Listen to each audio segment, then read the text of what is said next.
You ask Tiger to solve.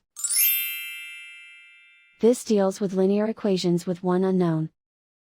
The final result is a equals 45 over 2. Let's solve it step by step.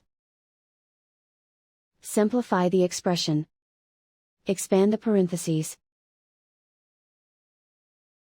Simplify the arithmetic. Group all constants on the right side of the equation. Add 30 to both sides. Simplify the arithmetic.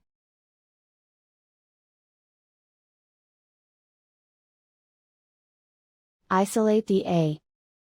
Divide both sides by 6. Simplify the fraction. Find the greatest common factor of the numerator and denominator. Factor out and cancel the greatest common factor. And so the final result is a equals 45 over 2.